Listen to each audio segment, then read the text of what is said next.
Hey, everybody, it's Nancy A. Schenker, the geezerproofer. And as I always like to begin my sessions with, my podcast sessions, is we should all aspire at any age to be a beezer rather than a geezer. A beezer is somebody who be in the moment, be relevant, be curious, be active. And a geezer doesn't necessarily have to be an older person. It's just somebody who is stuck. And my last episode, my most recent episode, is one called The Handcuffs in Your Head, which is about self-limiting beliefs that hold us back from doing some of the things that we want to do. But the real question is, how do you even figure out what it is that you want to do? So our guest today, Kavita Ahuja, is a coach who specializes in coaching for people over 50, is going to talk a little bit about what coaches do, how to find a coach, and how a coach might help you figure out how to spend those next 30, 40, 50, even 60 years of your life. And as I was thinking about Kavita, who I was on her podcast, so this is what I call a pod swap. I was thinking about how during our lives at various stages, we always have people who are counseling us and coaching us to do better. You know, my grandkids are almost 6 and almost 8, and they have a soccer coach and a basketball coach, and they teach them how to play the sport. And then you get into high school and you have a guidance counselor who may or may not help you figure out what college to go to. And my younger daughter just had her first baby, and she had a doula who was coaching her on how to get through labor. But then you get to be 50 years old, and maybe you're thinking about retiring, or your kids are grown and flown. And where is your coach? Like, people are struggling because there is no roadmap of what to do once you hit 50. So thank you so much, Kavita, and hopefully you will have some of the answers for our listeners in how to figure out that next stage. So just tell us a little bit about why people over 50 are considering coaching and who some of your clients are, obviously without divulging any state secrets. But how do people find you? What are they coming to you for? Yes. Well, firstly, thank you so much, Nancy, for having me on the podcast. It's just a thrill to be here. And I just love your energy. I always have. And it's just it's a real pleasure to be here. And, that question is really... It's actually, I love this question, Nancy, because it's just like you said, at all stages in our life, we have guides or we have coaches. And I think it's a real stereotype sometimes where people generally in society think people over 50, excuse my language, but have their shit together, right? Hardly. So why would they need a coach, right? Whereas I think the truth is completely different, in that opposite, I should say, and that this is the time when we have the most opportunity, the most potential, the most to look forward to, right? And the greatest experience that we have to draw from. And the issue then becomes, so what is it that I really want to do, like you mentioned? And there's so many possibilities and options. And the question becomes also, who do I really want to be? And what you're just mentioning about the beezers. And, who am I now? Like, I know I kind of knew who I used to be, but who am I now? Right. So, I think especially after the age of 50 or, in the middle age stage, all these questions start surfacing. And so I think at this stage, it's actually a perfect time to consider coaching, because this is a time when we delve into these deep questions, and it may be different from, if you are younger, where, you might be thinking you need a coach to perhaps advance in your career, or maybe you're looking for a coach to help you figure out a work-life balance if you have young children, you know what I mean? So it's more about giving that time for yourself. Finally, to figure out the important questions is, like you said, what am I going to do for the next 20, 30 years? And what was interesting in our generation growing up, it was a very prescriptive generation. You finished high school, you went to college. If your parents were professionals, you pursued a career. Like, I didn't even take that gap year of driving across America to find myself, because there was a fair amount of societal pressure. And especially as a woman, it's like, all right, well, you're either a stay-at-home mom or you work. There was nothing in between because there was no technology. So, and you're supposed to be married by the time you hit 30, and you're supposed to have kids while your biological clock is ticking. So you're doing all these things because you're supposed to do them. But when you hit 50 and you're living in 2024, there is really nothing that you're supposed to do anymore. Anything goes. One of my recent guests was a gay matchmaker. She's not gay, but she matches couples who are looking for somebody of the same sex. Yes, I saw that. And we talked about, the whole sexual orientation in the world has kind of changed, and you don't have to pick just one anymore. So for those of us who were born in the 50s and raised in the 60s, we had these, you must do these things.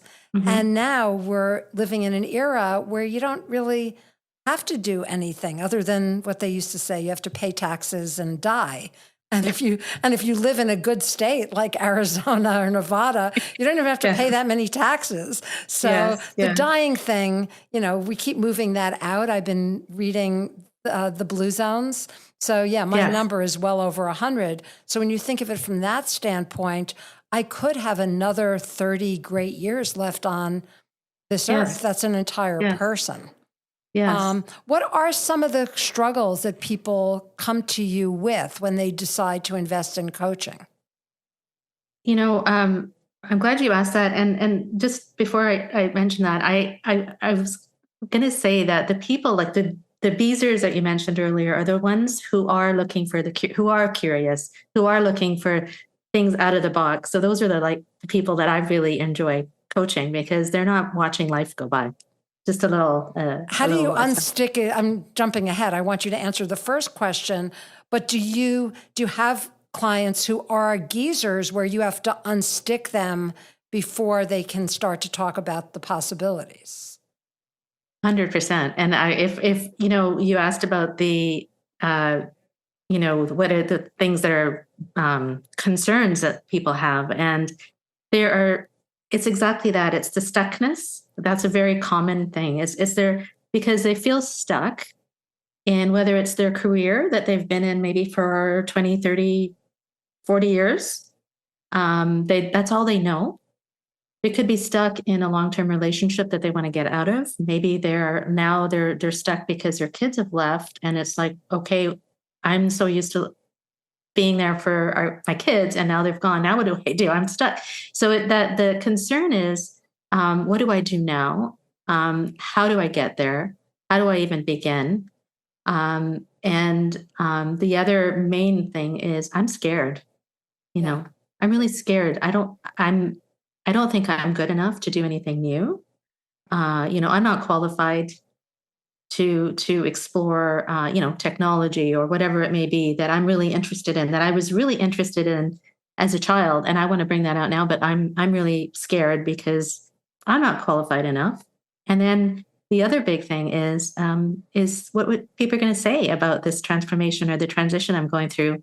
I should just stick to where I am. It's safe. It's, the judgment piece is a big one. And I'm sure that you've come across that with clients you have, but it's really about the judgment about what will people think if I fail?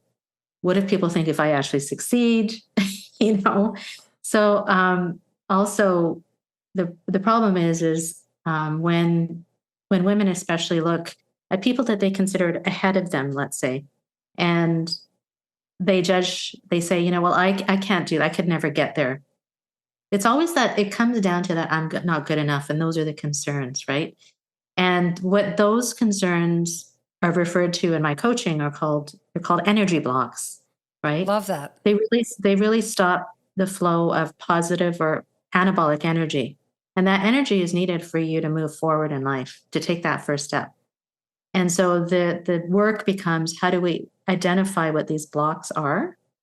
And how do we reduce them or limit them or even ignore them so that we can move forward? So in answer to your question, they're very common and understandable. concerns. Yeah, and right? we're living in a world where, it's a very youthified world. So you may say, oh, I want to get back into working in this industry, and you may have left that industry a while ago, or you took time off for whatever reason, and then you get rejected by a hiring manager, or you feel like you don't have the skills you need.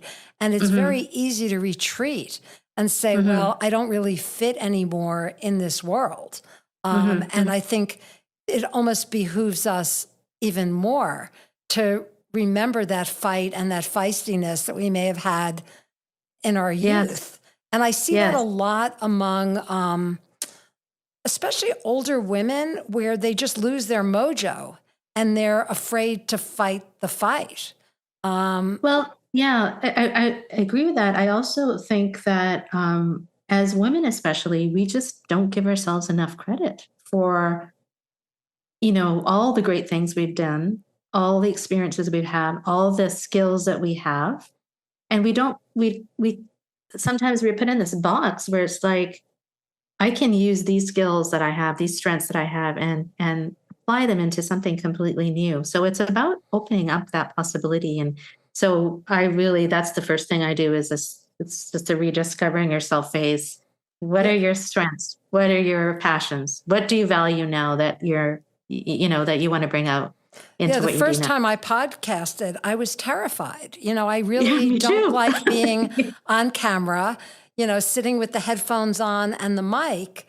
And I'm like, and I even watched that first podcast and realized how far I've come in just a few months, because I think about all the other things that I learned how to do in my lifetime. I learned how to diaper a baby. I learned how to, not in this order, I learned how to ride a 2-wheel bike. I learned how to ski. I worked in financial services, and I'd never taken an economics class in my life.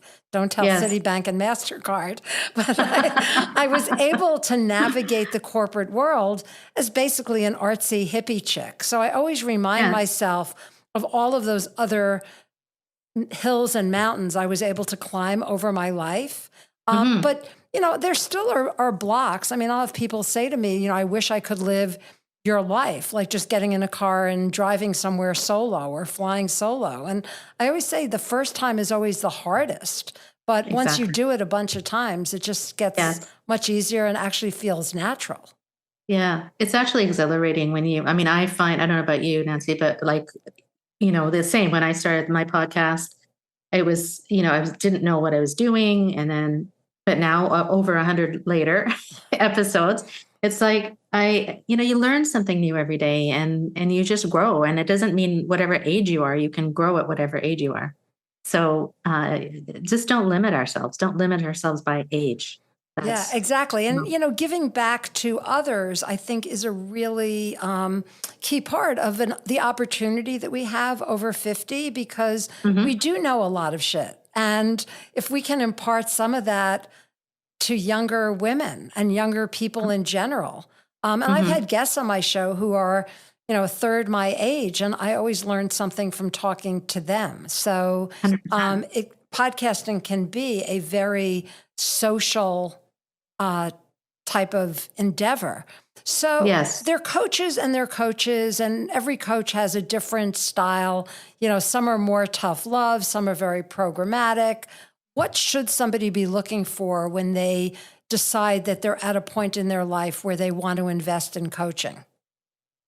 Is it like therapy where, just... Yeah, I think that's really an important question, Nancy, because as you said, everyone has different needs and different requirements, right? I think there's a few fundamental things. One is that if you're looking for a coach, really look for the experience and the qualifications as well. I think that's important. And by experience, I don't mean like how many people have they coached. I'm also looking at, look at their life experience, and how does their life experience maybe inspire you, or how is it similar to yours that maybe they can draw from their experience to coach you, right? I think that's super important. And I also think qualifications are important, because nowadays there's many people who might take a week course and say they're a coach and hang up their sign. And I really think it's important because just like any other profession, there's a tests there's qualifications and there's, things that you need to complete before you become a coach. So in my opinion, that's important. But I think that one of the main things, I keep on going back to the energy, is when you're meeting with somebody, you have to have that energetic match, right? You have to be able to relate to that person, have the trust, so that it's a very trusting relationship. Be able to feel confident that that person can lead you to your transformation that you're looking for. And I think someone who's compassionate, who listens, who has your back, who's empathetic. And I also would think, because I also am quite firm with my clients in that, we do have the breakthroughs and the talking, but it's also about moving forward. Like, what are you going to actually do? Right. And the accountability. Yeah. Accountability. The tough love is so key, because you don't want someone who's just going to listen and keep playing back what you just said and not push you to make that next step. Yeah. Yeah. So that's important. And I tend to do that. And I think that action piece is something that my clients really like. And if you're looking for somebody, I would say that is a really good quality. And I think also if somebody who has kind of a good program, maybe some nice tools, exercises, which we can work through together. So that's I think those are some of the things that if you're looking for a coach, those are some things that I would look for, and I have looked for, because coaches always have coaches. So. Have you ever fired a client where you just felt like it was not going to have the outcome that either of you wanted? Luckily, not so far. No, because when we meet initially, you'll see whether or not there's a match, and they see it and I see it, right? So not everybody always matches, but luckily I haven't had to fire anybody. That's great. Yes. And what is the typical length of time? I mean, obviously everybody is different, but like, what's the fewest number of sessions, the most sessions that you've worked with people? Yes. Well, I think that for me, having a transformation is not like a short-term thing, right? So I have my program is a 12-session program. So it's usually 3 or 4 months, depending on the frequency. So that's really what I stick to. And that's what's worked very well. I find that because there's stages, there's, the initial stage of the rediscovery, and then it's more about, your visioning. And then it's about what are some blocks that you're going through. And then it's a confidence building and the action planning. So it's a, 3 to 4 month program. I do have an online course as well, which can be done independently. And then there's some hybrid options. If people don't want to take the full 3-4 months, they can do maybe 6 sessions. So.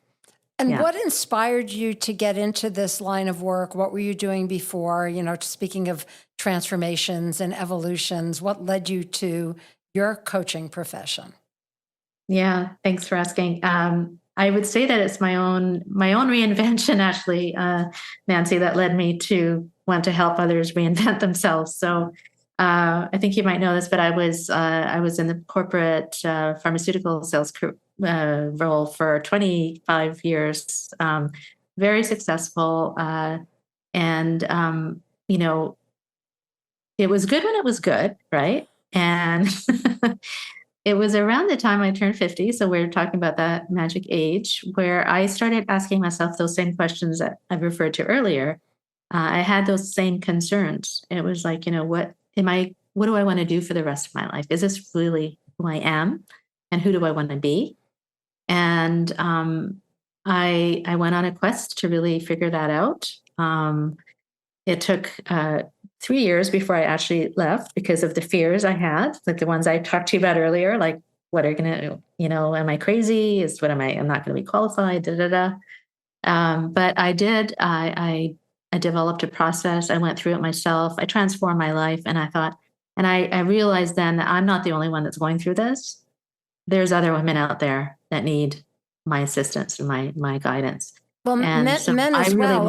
Are all and your, men, yeah, yeah. are all your clients women, or do you have male clients as well? Um, my clients right now are female. Yeah. Interesting. Yeah. Yeah. Yeah. What I've been finding, this is like a topic for a whole other podcast, is a lot of men are just tired of work. And so Yeah. when they get to be, 65, 67, and they have enough money in the bank, they, and there are exceptions to every rule. A lot of them just say, well, I'm going to retire and play golf. I'm going to retire and play pickleball. I'm going to retire and travel. Yeah. And it's interesting. I do think it's different for women because very often we've had responsibility of running a household or taking care of aging parents. So many men of our era have had women doing that for them. Yes. So they just, and again, I don't want to speak in generalizations, but I have a good friend now who just retired in August, and he's trying to figure out what he wants to do next. He thought it was going to be wonderful just being retired, but he's a beezer. He's still curious. He's still active. He is going through that process. But I have met a lot of men, and maybe it's because I live in Phoenix, which is a big area for golf and pickleball. They just want to unplug and relax, and they can't even begin to relate to me, who's on my, as I like to say, like my seventh reinvention.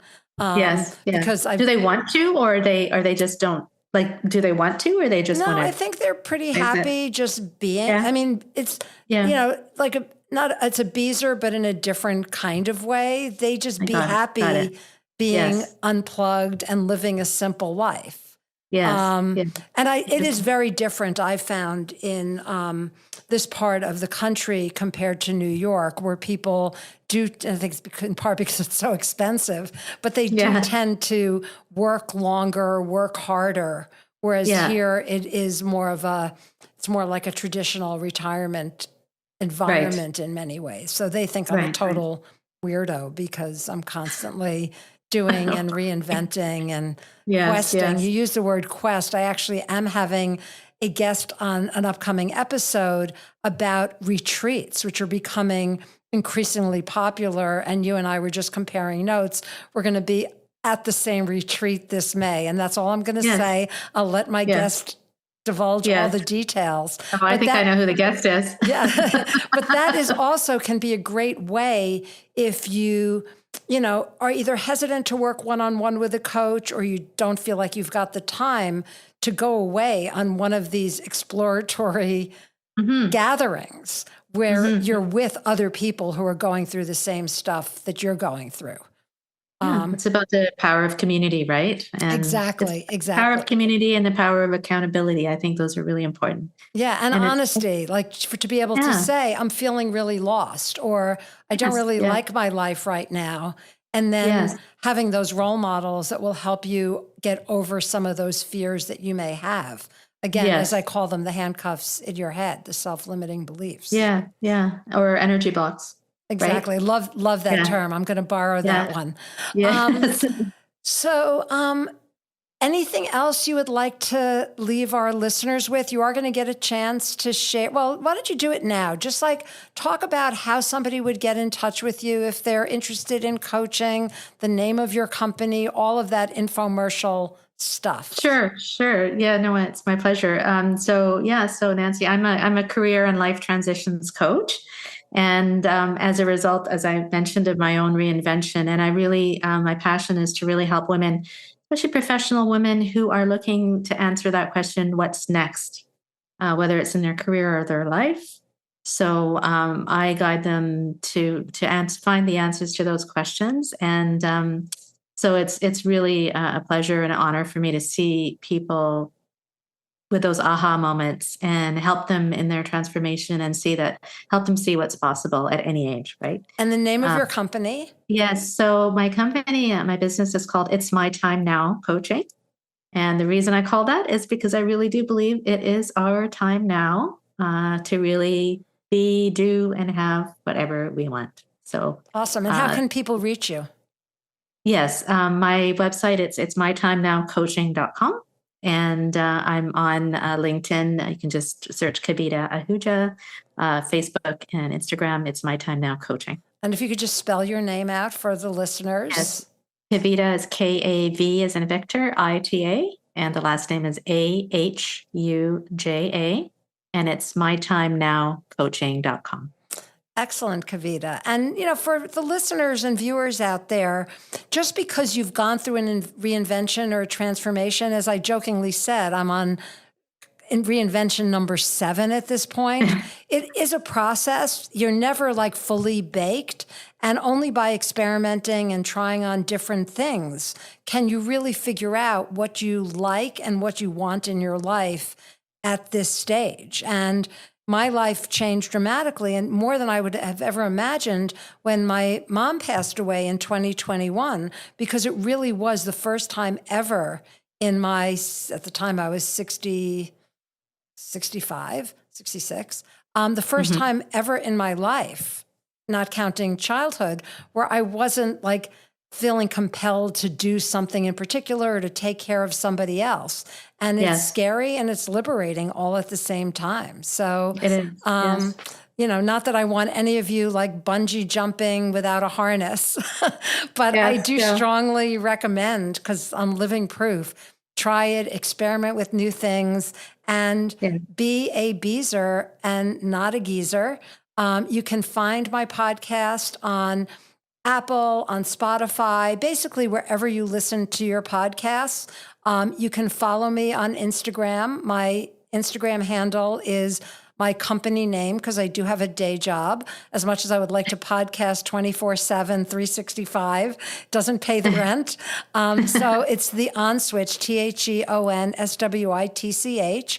I also have a new Facebook group called The Geezer Proofer. So please feel free to join, and you'll find out whenever I drop a new episode. And that's about it. So I urge you all to be a beezer, not a geezer, and continue to listen to my podcast. Thank you so much, Kavita. And to everybody out there, peace out. Thank you so much. Thank you so much, Nancy.